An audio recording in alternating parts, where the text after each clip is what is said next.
Today is going to be day 2 of doing laser cutting, and I just wanted to first say thank you for your patience working through the first day's assignment. What can be really difficult with teaching Inkscape, and it's nothing that you did incorrectly, but it saves the settings from the previous person, which can be a little frustrating as I'm recording the video that you're not seeing the same thing as I'm seeing. So I will try to review a few of those things, but great job on yesterday's lesson. We're going to jump in today. We're going to do something similar. However, we're going to actually choose a picture from Google rather than an SVG file. So I'm going to open up Inkscape, and I'm going to get this set properly. Now, something that I often find that is a little bit difficult for me to get everything set on the laser cutters is because the document isn't set up properly. So the first thing that I need for you to do is I need for you to go to File, I need you to go to Document Properties, and there's two things for today's assignment. First of all, make sure you change your format to inches.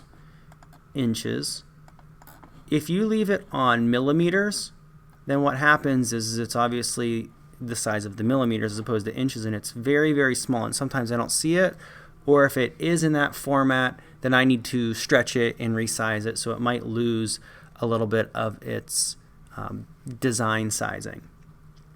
So for today, we're actually going to make our tag today. It's going to be 3 inches by 3 inches. Okay, so I have inches both selected, 3 inches by 3 inches. Okay, perfect. Now, we found yesterday that in order to zoom to our page, which is this section, yours is across the top once again, mine's on the side. This one right here, this is going to zoom to the page. This one right here will zoom into whatever is selected. So I'm going to show you a little bit of a tip today too on how you can use this tool. I'm going to zoom to page. There we go. And I'm going to first start by actually drawing our tag again. So I'm going to grab the square tool, and I'm going to drag this.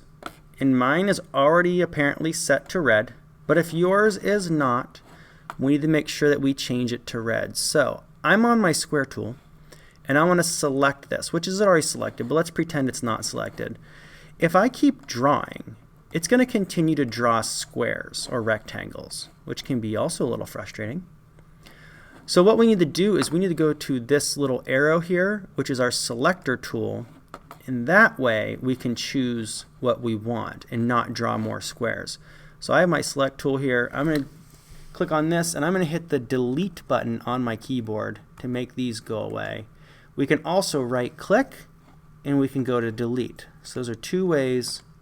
Let me select it first, right click, delete. There we go. Two ways that we can delete them. Now, I also had some students that had issues with, let me get rid of all these tabs here. They say, oh, Mr. Hale, my menu's gone. So here's an easy way to get that back. If you have your select tool, and I were to select this and I right click, if I go down to fill and stroke, that's the menu that you used yesterday mainly. Okay, and we see I have 0 fill right here, fill being the inside, and that's okay. But I have a stroke. In my stroke is 255, which is the highest red, and it's at 100%. Remember that anything that is red is going to be cut out. But something you also need to be very careful of is everything else needs to be set to 0.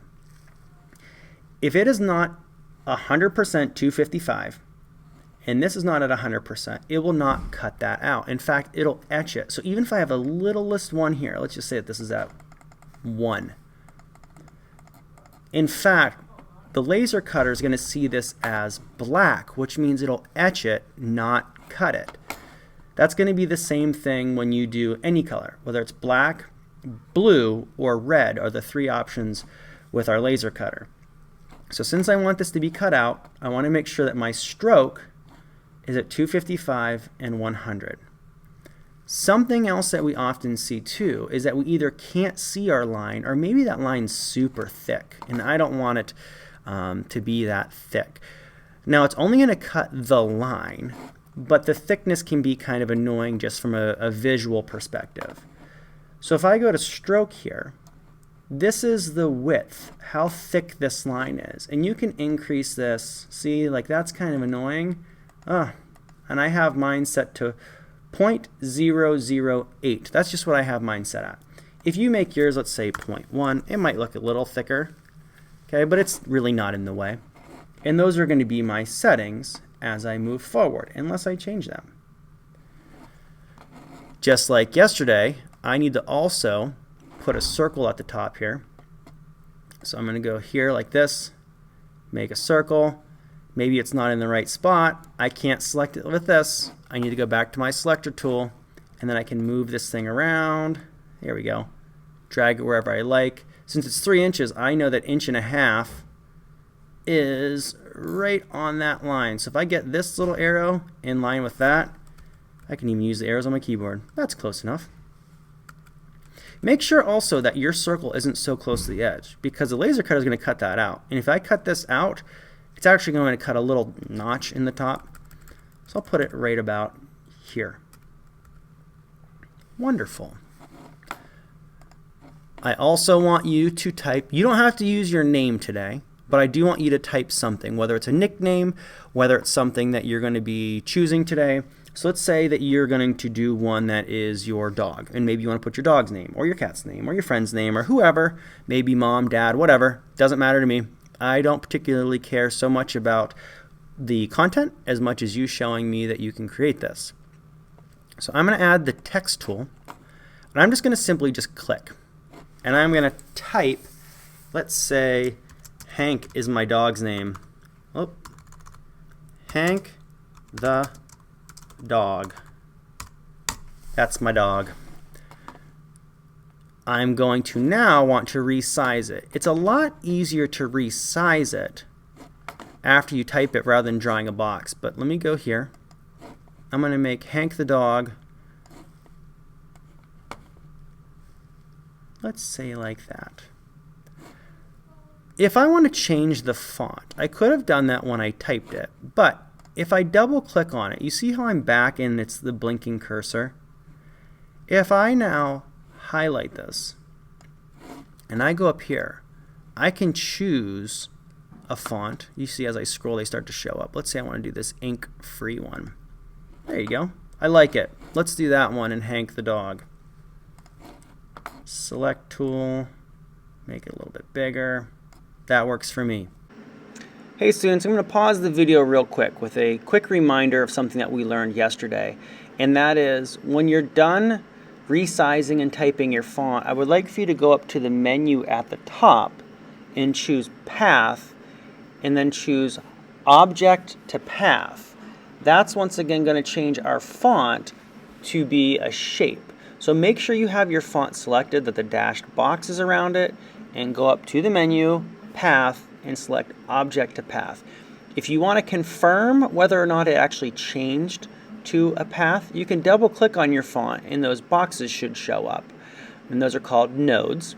That then puts you in the node tool, which is on the left side. In order to continue this project, make sure you use the select tool, which is the big arrow on your menu bar. Keep in mind, this is outlined in red, which means that it's actually going to cut it out. I don't want it to be cut out. I would like for it to be blue. So I need to go back to stroke, because I have this selected. I'm going to make my blue 100%, 255, and I have to bring my red all the way down. All the way down. Has to be at 0. So this is going to etch. Etch, vector etching, means it's going to burn it a little bit deeper, a little bit darker than what happens with the black. So if we wanted a nice sharp outline, we use the blue as the outline. Click off of this here. So there I have so far, and I'm going to put a picture here. If you want to put more than one picture, if you want to put a picture here or here, 3 pictures down here, doesn't really matter to me. I would like text in a vector etch, which is blue. This is called vector cut. that outline stroke is in red. And then we're going to do a regular etch, which is our image is going to be in black. So let's go to Google and let's find a picture. So if you just go to google.com on Chrome, I would recommend you just pause the video right now while you're going to Google Chrome. That way I'm not getting too far ahead of you. So go ahead and pause it and I'll move forward. Okay. Now let's say that I want to do I'll do a dog bone. Okay. I'm going to do it under images actually. Here, let's do this again. Dog bone under Google Images. Enter. Here we go. Now, when you are choosing an image, what you need to be very, very, I wouldn't say careful of, but think about this. This vector etch is simply going to either burn it or not burn it. It's either going to be a yes or a no. So you have to have a certain contrast, meaning what the best one's going to be ones that have a light background and a dark image. Okay, let's just pick one. I don't like this one because it's too light all the way around. I want a contrast. Let's do this one here. This dinosaur bone. So if I were to click on this, I get a preview. There's a couple ways that we can save this to our computer. I can right click and I can save the image as, there's an easier way. So I'm just showing you these steps. Let's save this to our desktop. I can call this dog bone and I'll save it to my desktop. Dog bone. Whoops. Bone. I can save it to the desktop. The easier way is if I just simply right click and I go to copy image. Now I come back into Inkscape and I right click in here and I hit paste, and there's our image. So remember earlier in the video when I said that I'm going to show you a fancy little way that we can use this zoom to selected? Because you see that this bone is way too big and it's taking over our whole page. So if I have this selected, which it is right now, and I click on zoom to selected, it'll actually zoom out. So if I click on it, you can change it a little bit. You can rotate it here. We can resize it. But if I were to just click on this and resize this bone, now I can see and move it. Let me get it like this. That'll fit. And now I can go back to zoom to page. So zoom to selected, so that way you can see everything to make it whatever size, and then here we go. So this is my image. Now the laser cutter, it can't print or etch in color, obviously. So we need to make this a two-tone image. And I'll show you what I mean by that. I'm going to right click and I'm going to go to trace bitmap, and I get a choice over here. This is called a single scan. Now this is what it's going to look like when it's burned or etched.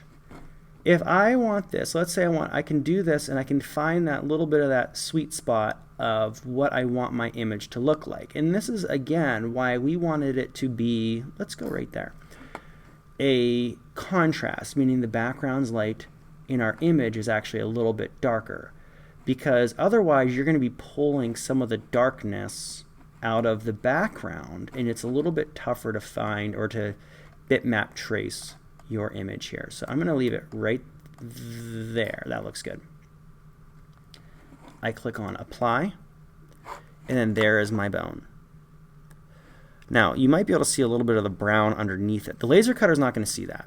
However, let's drag this out of the way. Let's click on that image. I can either hit the delete button on my keyboard or I can right click and hit delete, and I drag this here. Love it. So this is going to be the final product of today. If you wanted to go grab more images, like I said, and you want to shrink this, make it bigger, but the requirements for today's assignment, I want you to have an outline in red, has to be 100% red, meaning, once again, sorry to say this once again, oh, there's our fill and stroke, 255 and 100%. the stroke on your font needs to be 255 in blue, 100%. And this one here simply is going to be filled 100%. It's easier if we use RGB. Some of your computers were set to one of these ones before. That's going to be much easier to make it 100% black, which means there's no color, 100%. And this is going to etch or burn. This is going to do a little bit of a darker burn. So this is going to be the end of it. In order for you to get credit for this assignment, in Schoology, there's going to be an assignment that's going to say that it's your grade for your tag. You don't have to submit anything there. That's simply a placeholder for me to put your grade in the folder for today, based on you submitting this to the actual laser cutting Dropbox. So we're going to do the same steps as we did yesterday. Okay, in Schoology, you are going to drop it into the Dropbox. So I'm going to File, Save As, and we need to make sure it's an SVG. I want you to name it your name, so mine would be Hale, and I'm just going to call it Image, since we traced an image. I'm going to put mine on my desktop. I know your computer might look a little bit different, but you should be able to save this to your desktop. And there it is. And then go back into Schoology, find the link that says Laser Cut Dropbox. On the left side it says New, File Upload, and once it is uploaded, you are done.